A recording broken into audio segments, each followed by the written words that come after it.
Hare Krishna.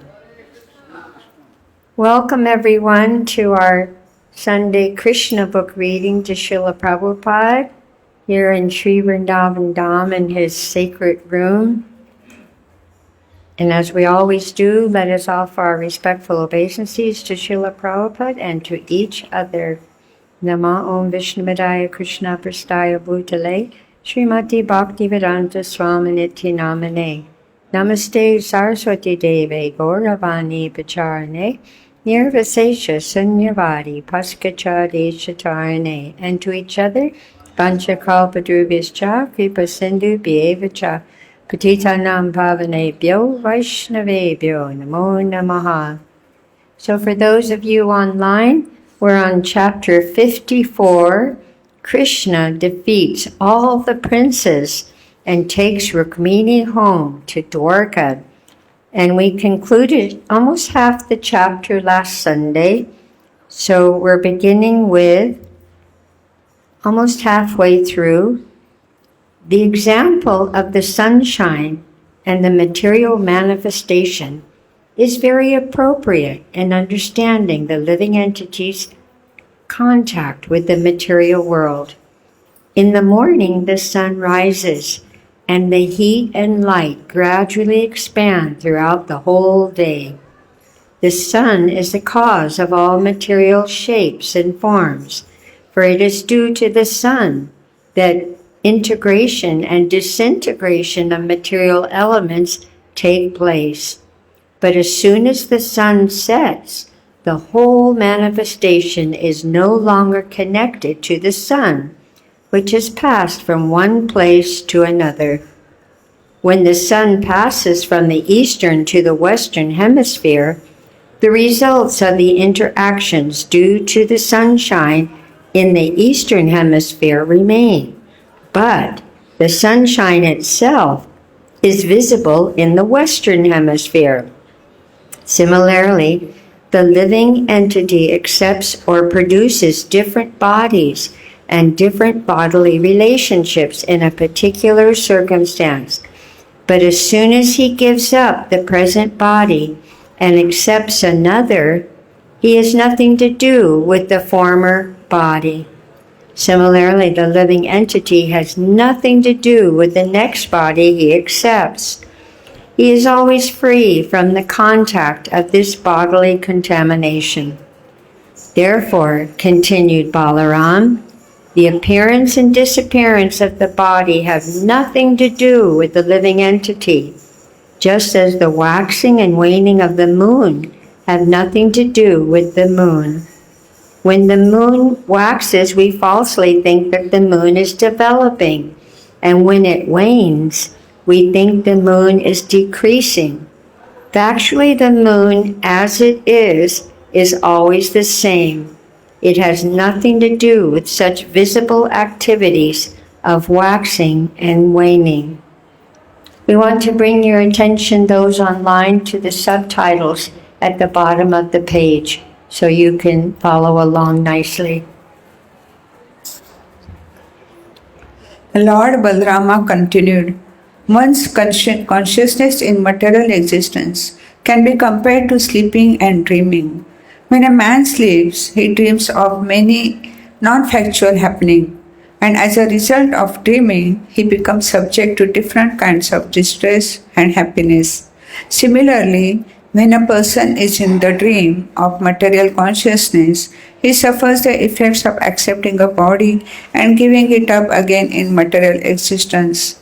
Opposite to this material consciousness is Krishna consciousness. In other words, when a man is elevated to the platform of Krishna consciousness, he becomes free from this false conception of life.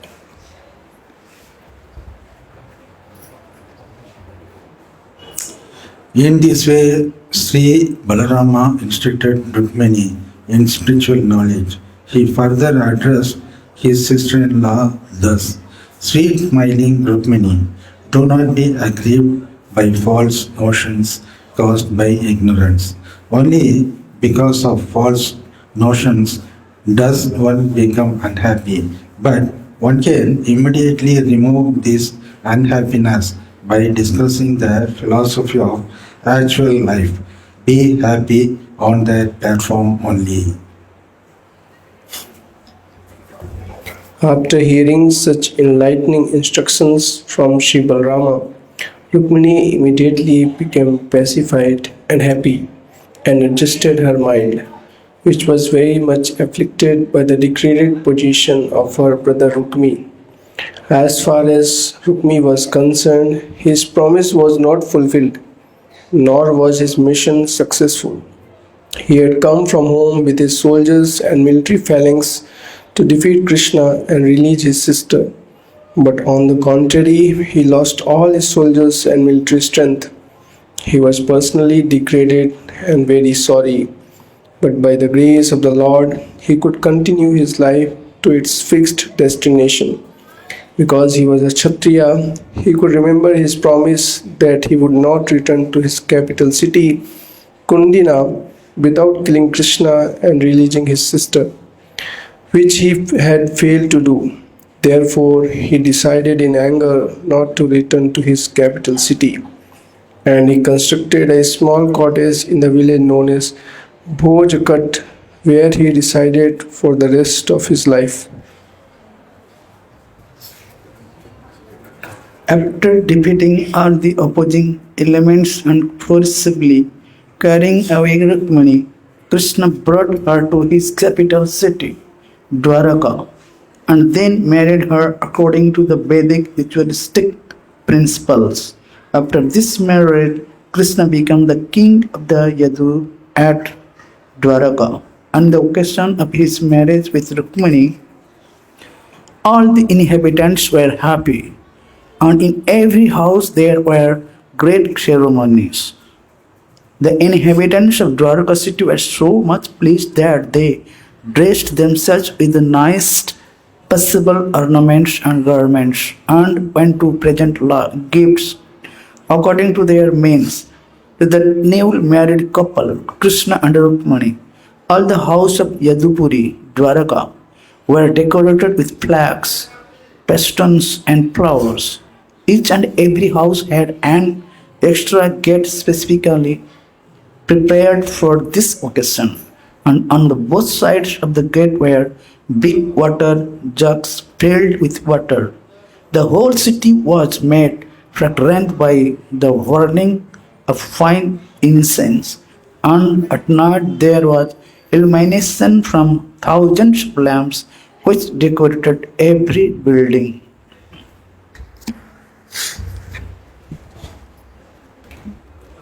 The entire city appeared jubilant on the occasion of Lord Krishna's marriage with Rukmini. Everywhere in the city there were profuse decorations of banana trees and betel nut trees. These two trees are considered very auspicious in happy ceremonies. At the same time, there was an assembly of many elephants who carried the respective kings of different friendly kingdoms. It is the habit of the elephant that whenever he sees some small plants and trees, out of his sportive and frivolous nature, he uproots the trees and throws them hither and thither. The elephants assembled on this occasion also scattered the banana and betel nut trees. But in spite of such intoxicated action, the whole city, with the trees thrown here and there, looked very nice.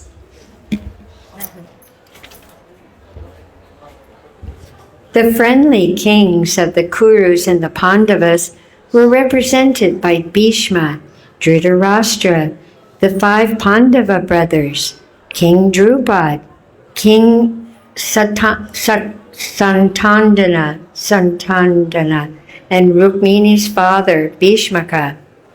Because of Krishna's kidnapping Rukmini, There was initially some misunderstanding between the two families, but Bhishmaka, king of Vidarbha, being approached by Sri Balaram and persuaded by many saintly persons, was induced to participate in the marriage ceremony of Krishna and Rukmini.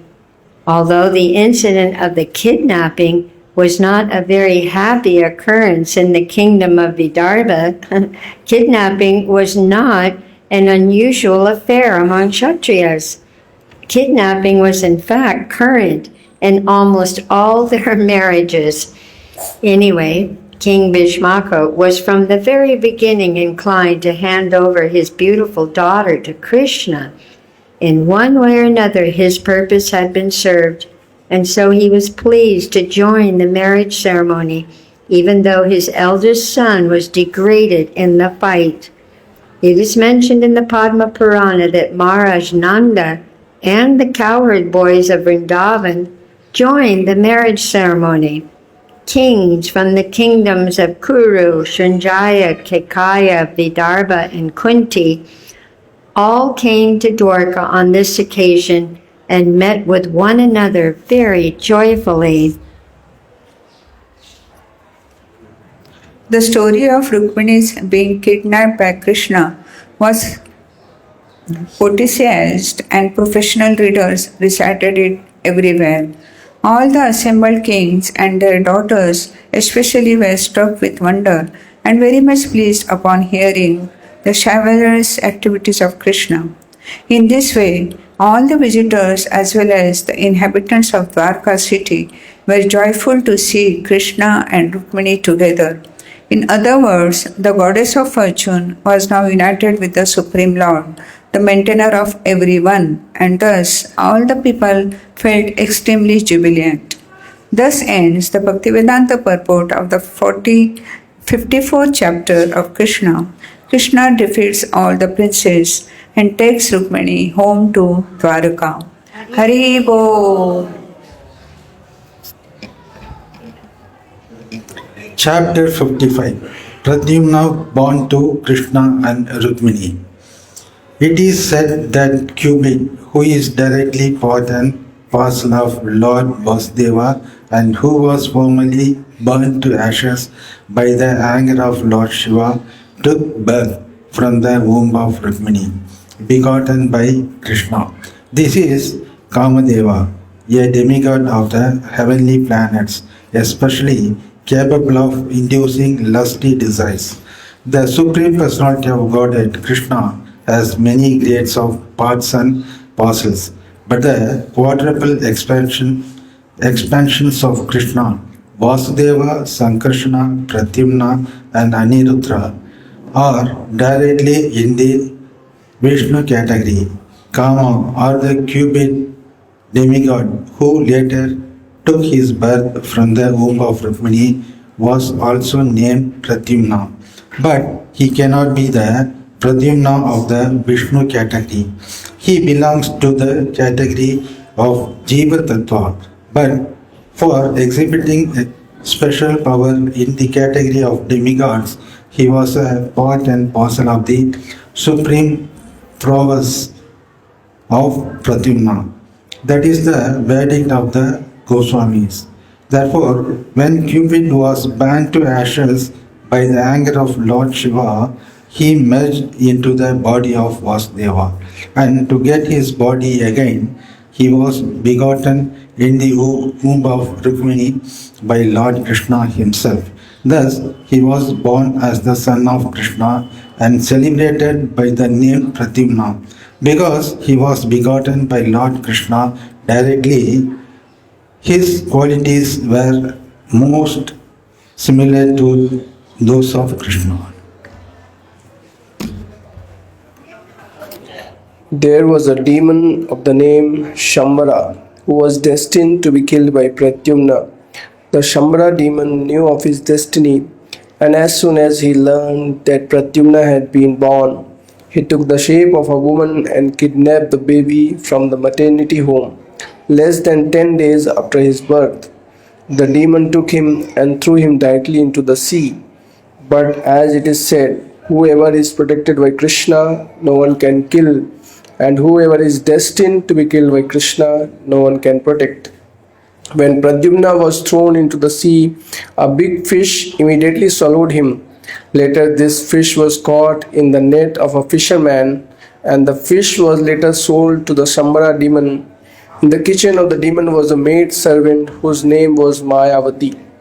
This woman had formerly been the wife of Cupid called Rati.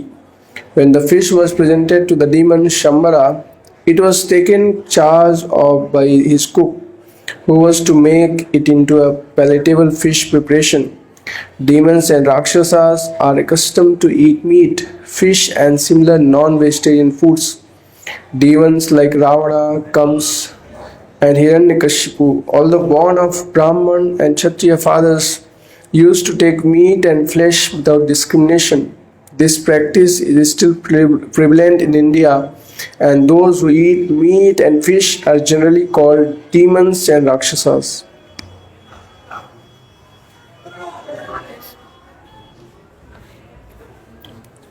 When the cook was cutting the fish, he found within its stomach a nice baby, which immediately presented to the charge of Mayavati, who was an assistant in the kitchen affairs. This woman was surprised to see how such a nice baby could remain within the belly of a fish, and the situation perplexed her. The great sage Narad then appeared and explained to her about the birth of Pradyumna and how the baby had been taken away by Sambal and later thrown into the sea. In this way, the whole story was disclosed to Mayavati. Mayavati knew that she had previously been Rati, the wife of Cupid, after her husband was burned to ashes by the wrath of Lord Shiva. She was always expecting him to come back in a material form. This woman was engaged for cooking rice and dal in the kitchen. But when she got this nice baby and understood that he was Cupid, her own husband, she naturally took charge of him and with great affection began to bathe him regularly. Miraculously, the baby swiftly grew up, and within a very short period, he became a beautiful young man. His eyes were just like the petals of lotus flowers, and his arms were long, reaching down to his knees. Any woman who happened to see him was captivated by his worldly beauty.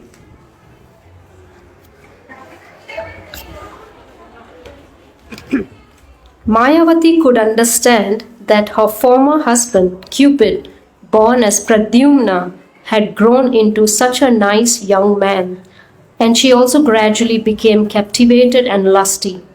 Smiling before him with a feminine attractiveness, she expressed her desire for sexual union. He therefore inquired from her, "How is it possible that first you were affectionate like a mother, and now you are expressing the symptoms of a lusty woman? What is the reason for such a change?" On hearing this statement from Pradyumna, the woman Rati replied, "My dear sir, you are the son of Lord Krishna.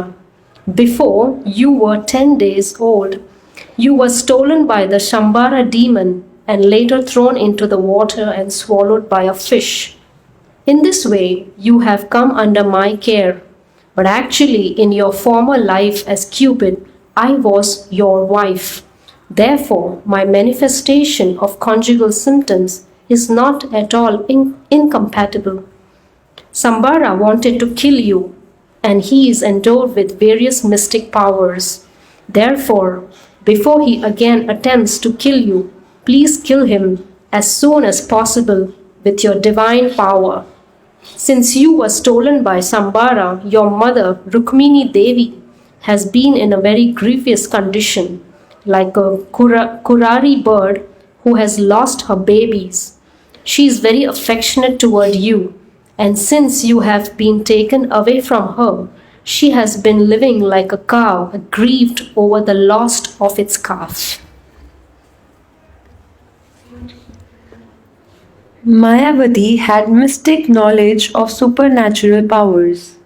Supernatural powers are generally known as Maya, and to surpass all such powers, there is another supernatural power called Mahamaya. Mayavati had the knowledge of the mystic power of Mahamaya, and she delivered to the Pradyumna this specific energetic power in order to defeat the mystic powers of the Sambara demon. Thus, being empowered by his wife, Pradyumna immediately went before Sambara and challenged him to fight. Pradyumna addressed him in a very strong language so that his temper would be agitated and he would be moved to fight. At Pradyumna's words, the demon Sambara, being insulted, fell just as a snake feels after being struck by someone's foot. A serpent cannot tolerate being kicked by another animal or by a man, and it immediately bites its opponent.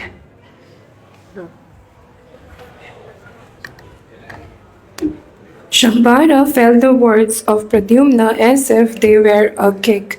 He immediately took his club in his hand and appeared before Pradyumna to fight. Roaring like a thundering cloud, in great anger the demon began to fight to beat Pradyumna with his club, just as a thunderbolt beats a mountain. Pradyumna protected himself with his own club and eventually struck the demon very severely. In this way, the fighting between Sambasura and Pradyumna began in earnest. But Sambarasura knew the art of mystic powers and could raise himself into the sky and fight from outer space. There is a demon of the name Maya, and Sambarasura had learned many mystic powers from him. He thus raised himself high into the sky and threw various types of nuclear weapons at the body of Pradyumna. To combat the mystic powers of Sambarasura, Pradyumna invoked another mystic power known as Mahavidya, which was different from the black mystic power. The Mahavidya mystic power is based on the quality of goodness. Sambara, understanding that his enemy was formidable, took assistance from various kinds of demoniac mystic powers belonging to the Guyakas, the Gandharvas, the Pitaras, the snakes, and the Rakshasas. But although the demon exhibited his mystic powers and took shelter of supernatural strength, Pradyumna was able to counteract his strength and powers by the superior power of Mahavidya. When Sambarasura was defeated in every respect, Pradyumna took his sharp sword and immediately cut off the demon's head, which was decorated with a helmet and valuable jewels. When Pradyumna thus killed the demon, all the demigods in the higher planetary systems showered flowers on him.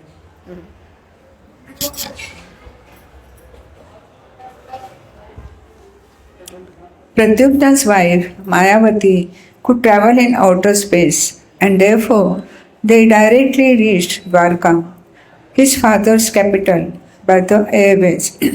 They passed above the palace of Lord Krishna and came down as a cloud comes down with lightning. The inner section of the palace is known as the Antapura, this private apartments. Pradyumna and Mayavati could see many women there, and they sat down among them. When the woman saw Pradyumna dressed in yellowish garment with very long arms, curling hair, beautiful reddish eyes, a smiling face, jewelry and ornaments, they at first could not recognize him as a personality different from Krishna. They all felt very bashful at the sudden presence of Krishna and wanted to hide in a different corner of the palace. When the woman saw, however, that not all the characteristics of Lord Krishna were present in the personality of Pradyumna. Out of curiosity, they came back to see him and his wife Mayavati. All of them were conjecturing as to who he was, for he was so beautiful. Among the women was Rukmini Devi, who was equally beautiful with her lotus-like eyes. Seeing Pradyumna, she naturally remembered her own son, and milk began to flow from her breasts out of motherly affection. She then began to wonder, who is this beautiful young boy? He appears to be the most beautiful person. Who is the fortunate young woman able to conceive this nice boy in her womb? And because his mother and became his mother. And who is that young woman who has accompanied him? How have they met? Remembering my own son, who was stolen from the maternity home, I can only guess that if he is living somewhere, he might have grown by this time to be like this boy. Simply by intuition, Rukmini could understand that Pradyumna was her own lost son. She could also observe that Pradyumna resembled Lord Krishna in every respect. She was struck with wonder as to how he had acquired all the characteristics of Lord Krishna. She therefore began to think more confidently that the boy must be her own grown-up son, because she felt so much affection for him, and as an auspicious sign, her left arm was trembling. At that very moment, Lord Krishna, along with his father and mother, Devaki and Vasudev, appeared on the scene. Krishna, the Supreme Personality of Godhead, could understand everything, yet in that situation he remained silent. However, by the desire of Lord Sri Krishna, the great sage Narada also appeared, and he disclosed all the incidents, how Pradyumna had been stolen from the maternity home, and how he had grown up and had come there with his wife Mayavati, who had formerly been Rati, the wife of Cupid. When everyone was informed of the mysterious disappearance of Pradyumna and how he had grown up, they were all struck with wonder, because they had gotten back their dead son after they were almost hopeless of his return. When they understood that it was Pradyumna who was present, they received him with great delight. One after another, all the members of the family, Devaki, Vasudev, Lord Sri Krishna, Lord Balrama, Rukmini, and all the women of the family embraced Pradyumna and his wife Mayavati. When the news of Pradyumna's return spread all over the city of Dwarka, all the astonished citizens came with great eagerness to see the lost Pradyumna. The dead son has come back, they said. What can be more pleasing than this?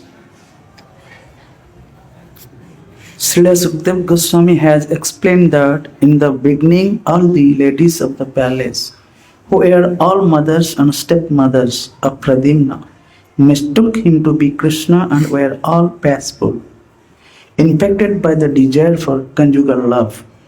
The explanation is that Pradyumna's personal appearance was exactly like Krishna's, and he was factually Cupid himself. There is no cause for astonishment. Therefore, when the mothers of Pradyumna and the other women mistook him in that way, it is clear from this statement that Pradyumna's bodily characteristics were so similar to Krishna's that he was mistaken for Krishna even by his mother. Thus ends the Bhaktivedanta purport of the 55th chapter of Krishna, Pradyumna born to Krishna and Rukmini.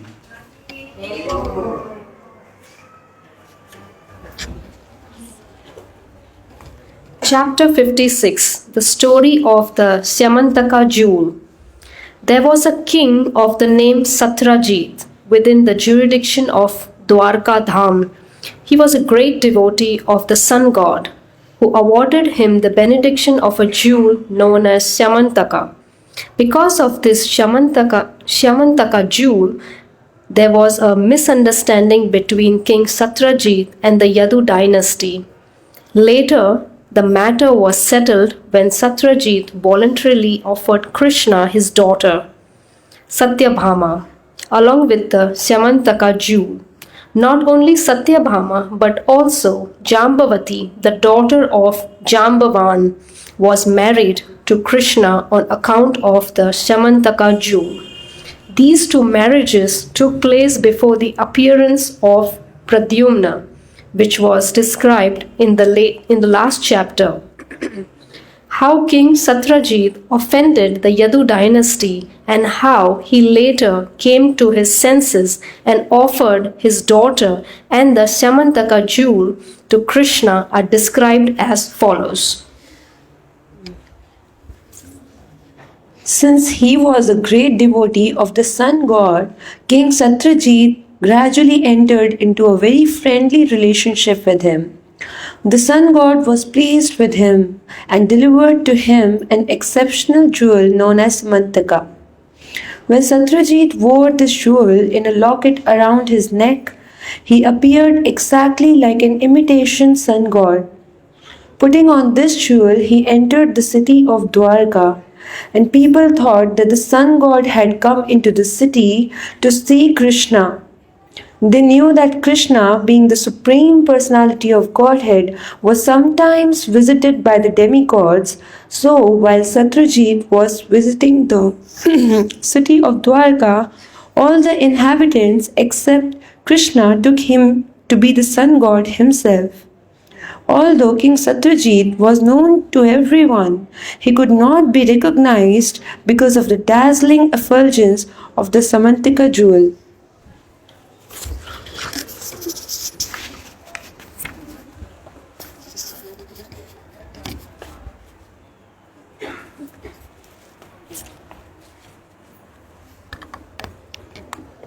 Mistaking Satyajit to be the sun god, some of the important citizens of Dwarka immediately went to Krishna to inform him that the sun god had arrived to see him.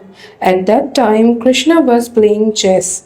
One of the important residents of Dwarka spoke thus: "My dear Lord Narayana, you are the Supreme Personality of Godhead.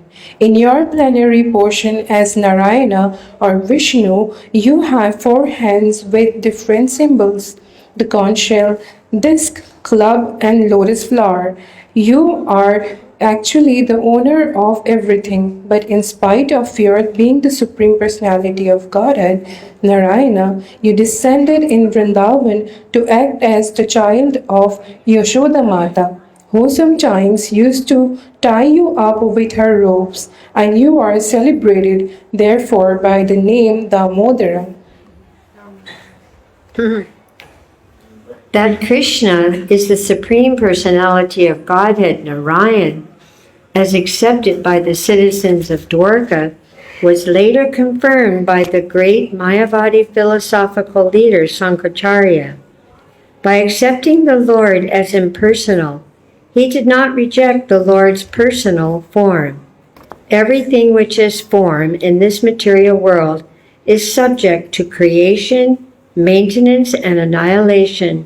But because the Supreme Personality of Godhead, Narayan, does not have a material form subject to these limitations, Sankaracharya, to convince the less intelligent men who take Krishna to be an ordinary human being, said that God is impersonal.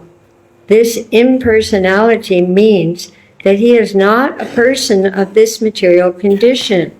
He is a transcendental personality without a material body. The citizens of Dwarka addressed Lord Krishna not only as the Damodar but also as Govinda, which indicates that Krishna is very affectionate to the cows and calves. And just to refer to their intimate connections with Krishna, they address him as Yadunandan because he was born the son of Vasudeva in the Yadu dynasty. The citizens of Dwarka concluded by addressing Krishna as the Supreme Master of the whole universe. They addressed Krishna in many different ways, proud of being citizens of Dwarka who could see Krishna daily.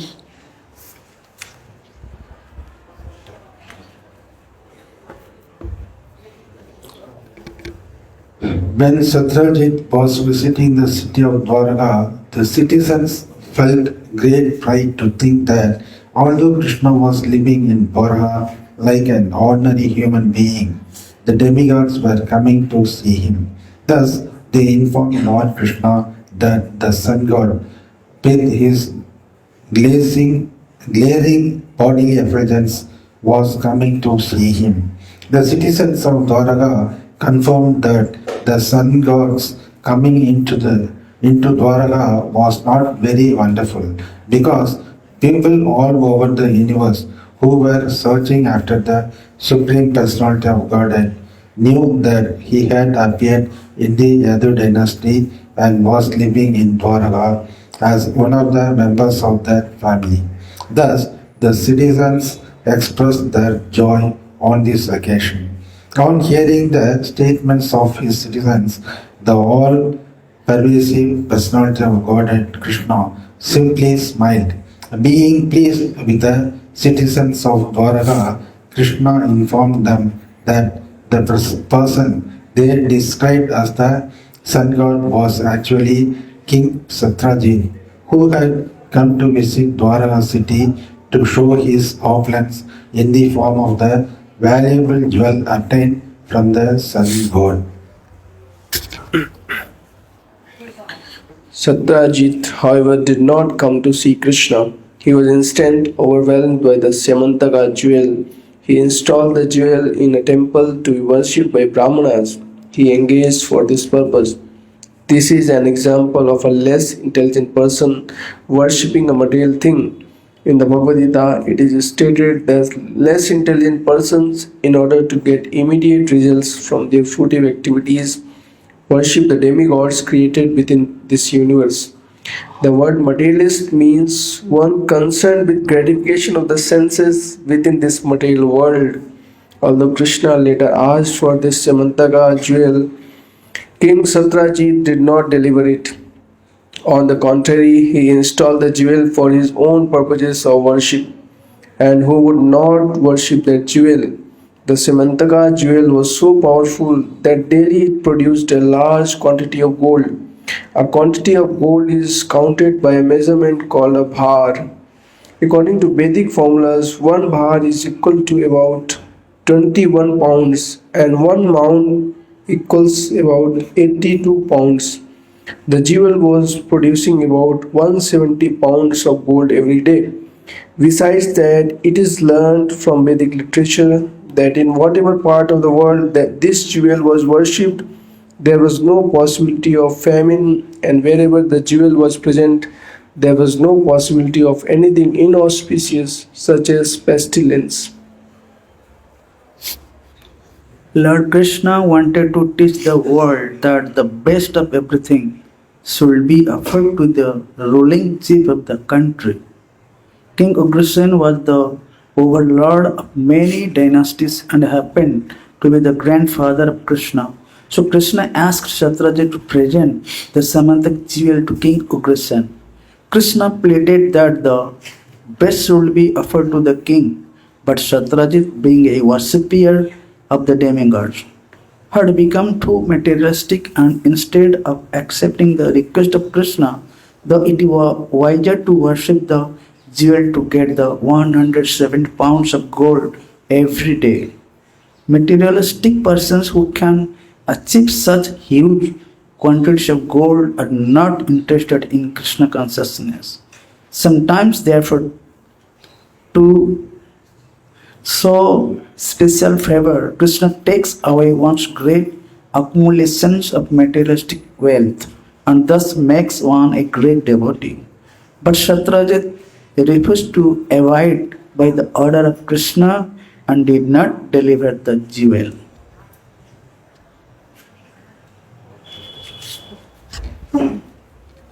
After this incident, Satyajit's younger brother, in order to display the opulence of the family, took the jewel, put it on his neck and rode on horseback into the forest, making a show of his material opulence. While Satyajit's brother, who was known as Prashena, was moving here and there in the forest, a big lion attacked him, killed both him and the horse on which he was riding, and took away the jewel to his cave. News of this was received by the gorilla king, Jambavan, who then killed that lion in the cave and took away the jewel. Jambavan had been a great devotee of the Lord since the time of Lord Ramachandra, so he did not take the valuable jewel as something he very much needed. He gave it to his young son to play with as a toy. In the city, when Satyajit's younger brother Prashena did not return from the forest with the jewel, Satyajit became very upset. He did not know that his brother had been killed by a lion and that the lion had been killed by Jamvan.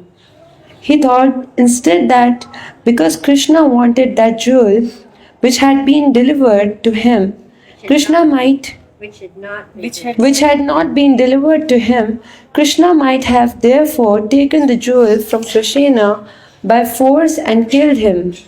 This idea grew into a rumor which Satyajit spread in every part of Dwarka. The false rumor that Krishna had killed Prashena and taken away the jewel spread everywhere like wildfire.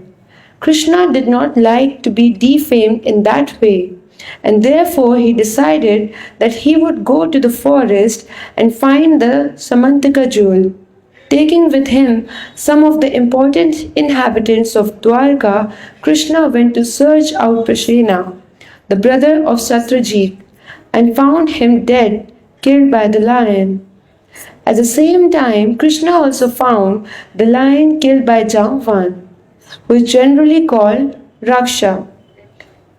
It was found that the lion had been killed by the hand of Raksha without the assistance of any weapon. Krishna and the citizens of Dwarka then found in the forest a great tunnel, said to be the path to Raksha's house. Krishna knew that the inhabitants of Dwarka would be afraid to enter the tunnel, therefore he asked them to remain outside, and he himself entered the dark tunnel, alone to find the Raksha, Jamvan. After entering the tunnel, Krishna saw that the valuable jewel known as Samantaka had been given to the son of Raksha as a toy. To take the jewel from the child, Krishna approached and stood before him. When the nurse taking care of Raksha's child saw Krishna standing before her, she was afraid, thinking he might take away the valuable Samantaka jewel, and she cried out loudly in fear. Hearing the nurse's cries, Jambavan appeared on the scene in a very angry mood. Jambavan was actually a great devotee of Lord Krishna, but because he was angry, he could not recognize his master and thought him to be an ordinary man. This brings to mind the statement of the Bhagavad Gita in which the Lord advises Arjuna to get free from anger, greed, and lust in order to rise to the spiritual platform. Lust, anger, and greed run parallel in the heart and check one's progress on the spiritual path. Not recognizing his master, Jambavan challenged him to fight. There was then a great fight between Krishna and Jamban, in which they fought like two opposing vultures. Whenever there is an eatable corpse, the vultures fight hurriedly over the prey. Krishna and Jamban first of all fought with weapons, then with stones, then with big trees, then hand to hand, until at last they were hitting each other with their fists. Their blows like the striking of thunderbolts. Each expected victory over the other, but the fighting continued for 28 days, both in daytime and at night without stopping. Although Jamban was the strongest living entity of that time, practically all the joints of his bodily limbs became slackened, and his strength was reduced practically to nil, for he was struck constantly by the fits of Krishna.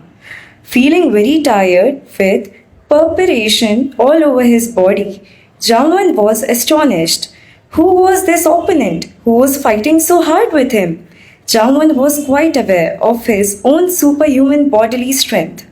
But when he felt tired from being struck by Krishna, he could understand that Krishna was no one else but his worshipable Lord, the Supreme Personality of Godhead. This incident have special significance for devotees. In the beginning, Jamban could not understand Krishna because his vision was obscured by material attachment. He was attached to his body and to the greatly valuable Shamantaka jewel, which he did not want to spare for Krishna. In fact, when Krishna came there, he was angry, thinking that Krishna had not come to take away the jewel. This is the material position, although one is very strong in body, that cannot help him understand Krishna. In a sporting attitude, Krishna wanted to engage in a mock fight with his devotee. As we have experienced from the pages of Srimad Bhagavatam, the Supreme Personality of Godhead has all the propensities and instincts of a human being.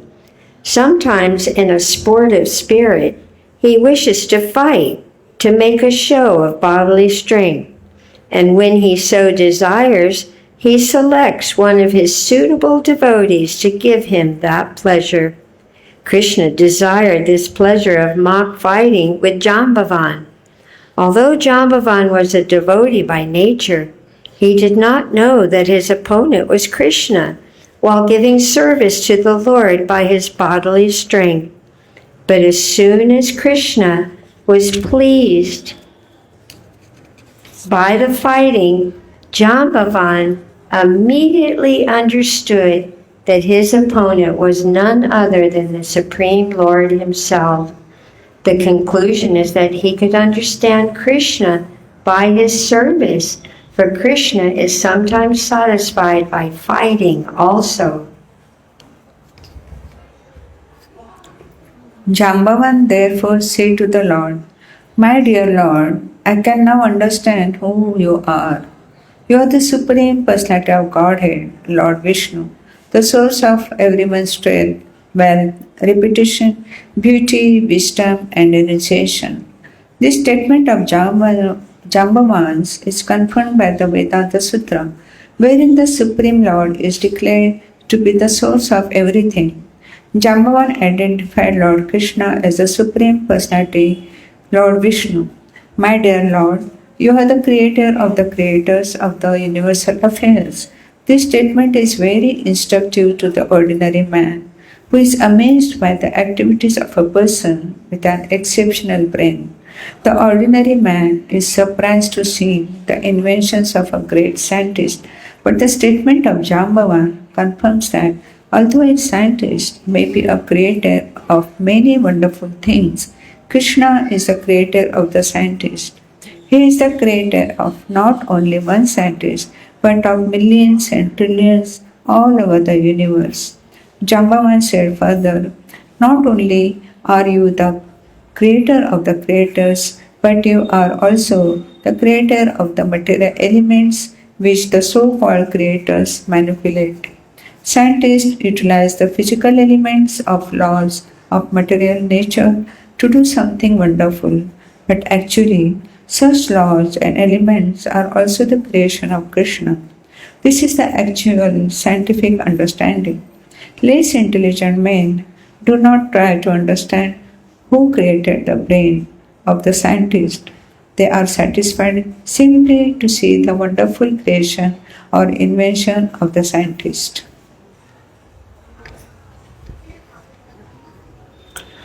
Jambavan continued, "My dear Lord, the time factor which combines all the physical elements, is also your representative. You are the supreme time factor in which all creation takes place to maintain is maintained and is finally annihilated. And beyond the physical elements and the time factor, the persons who manipulate the ingredients and advantages of creation are part and parcel of you. The living entity is not, therefore, an independent creator.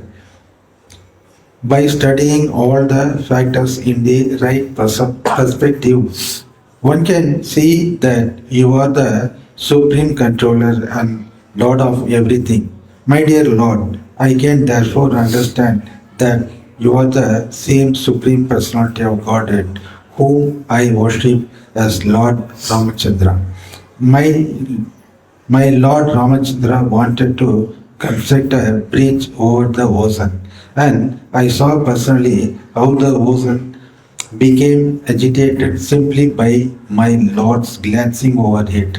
And when the whole ocean became agitated, living entities like whales, alligators, and Timingala fish all became perturbed. The Timingala fish in the ocean can swallow big aquatics like whales in one gulp. In this way, the ocean was forced to give way and allow Ramachandra to cross to the island known as Lanka. This island is now said to be Ceylon. Lord Ramachandra's construction of the bridge over the ocean became Cap Cameron to Ceylon is still well known to everyone. After the construction of the bridge, a fire was set all over the kingdom of Ravana. During the fighting with Ravana, every part of his limbs was slashed to pieces by your sharp arrows, and his heads fell to the face of the earth.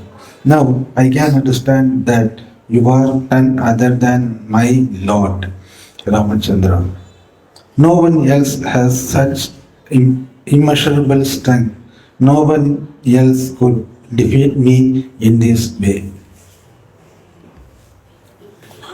Lord Krishna was satisfied by the prayers and the statements of Jambavan, and to mitigate Jambavan's pain, he began to lightly rub the lotus palm of his hand all over Jambavan's body. Thus, Jambavan at once felt relieved from the fatigue of the great fight. Lord Krishna then addressed him as King Jambavan because he and not the lion was actually the king of the forest. Having killed a lion with his bare hands without a weapon, Krishna informed Jambavan that he had come to ask for the Samantaka jewel because ever since it had been stolen, his name had been defamed by the less intelligent.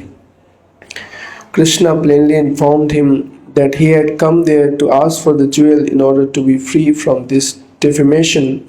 Jambavan understood the whole situation, and to satisfy the Lord, he immediately delivered not only the Simantaka jewel but also his daughter Jambavati, who was of marriageable age, and presented her to Lord Krishna.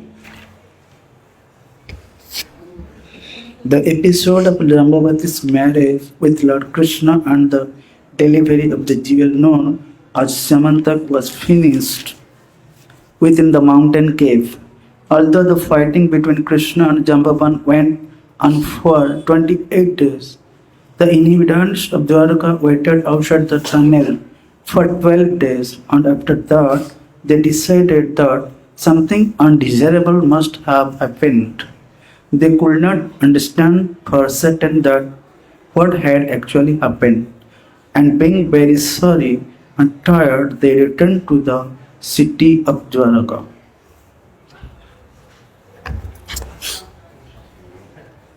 All the members of the family, namely Krishna's mother Devaki, his father Vasudev, and his chief wife Rukmini, along with all other friends, relatives, and residents of the palace, were very sorry when the citizens returned home without Krishna. Because of their natural affection for Krishna, they began to call Satyajit ill names, for he was the cause of Krishna's disappearance. They went to worship the goddess Chandrabhaga, praying for the return of Krishna. The goddess was satisfied by the prayers of the citizens of Dwarka, and she immediately offered them her benediction. Simultaneously, Krishna appeared on the scene, accompanied by his new wife, Jambavati, and all the inhabitants of Dwarka and relatives of Krishna became joyful. The inhabitants of Dwarka were as joyful as someone receiving a dear relative back from the dead. They had concluded that Krishna had been put into great difficulties due to the fighting. Therefore, they had become almost hopeless of his return. But when they saw that Krishna had actually returned, not alone but with a new wife, Jambavati, they immediately performed a ceremony of celebration. King Ugrasen then called for a meeting of all important kings and chiefs. He also invited Satyajit, and before the whole assembly, Krishna explained the incident of the recovery of the jewel from Jamvan. Krishna wanted to return the valuable jewel to King Satyajit. Satyajit, however, was ashamed because he had unnecessarily defamed Krishna. He accepted the jewel in his hand, but he remained silent, bending his head downwards, and without saying anything in the assembly of the kings and the chiefs, he returned home with the jewel. Then he thought about how he could clear himself of the abominable act he had performed by defaming Krishna. He was conscious that he had offended Krishna very grievously, and that he had to find a remedial measure so that Krishna would again be pleased with him. King Satyajit was eager to get relief from the anxiety he had foolishly created due to being attracted by a material thing, specifically the Syamantak jewel. Truly afflicted by the offense he had committed against Krishna, he sincerely wanted to rectify it. From within, Krishna gave him good intelligence, and Satyajit decided to hand over to Krishna both the jewel and his beautiful daughter Satyabhama. There was no alternative for mitigating the situation, and therefore he arranged the marriage ceremony of Krishna and his daughter. He gave in charity both the jewel and his daughter to the Supreme Personality of Godhead. Satyabhama was so beautiful and qualified that Satyajit, in spite of being asked for her hand by many princes, was waiting to find a suitable son-in-law. By the grace of Krishna, he decided to hand his daughter over to him. Lord Krishna, being pleased with Satyajit, informed him that he did not have any need of the Syamantaka jewel. It is better to let it remain in the temple as you have kept it, he said, and every one of us will derive benefit from the jewel. Because of the jewel's presence in the city of Dwarka, there will be no more famines or disturbance created by the pestilence or excessive heat and cold. Thus ends the Bhaktivedanta purport of the 56th chapter of Krishna, the story of Syamantaka jewel. So, my dear devotees, that concludes our 1 hour of reading Krishna book to Srila Prabhupada. And as we always do, let us offer our respectful obeisances to Prabhupada and to each other. Namo Vishnuvedaya Krishna Prasthaya Bhutale Srimati Bhaktivedanta Swaminiti Namane Namaste Saraswati Deve Gauravani Pacharane Nirvasesha Sunyavadi Paskacha Deshatarane. And to each other, Vanchakalpadrubhyascha Kripa Sindhu Bhyevacha Patitanam Pavanebhyo Vaishnavebhyo Namo Namaha. Jai Krishna Book. Jai Srila Prabhupada. Shri Gauda Bhaktivinoda Ki Jai. Hare Krishna. Hare Krishna, Krishna Krishna, Hare Hare.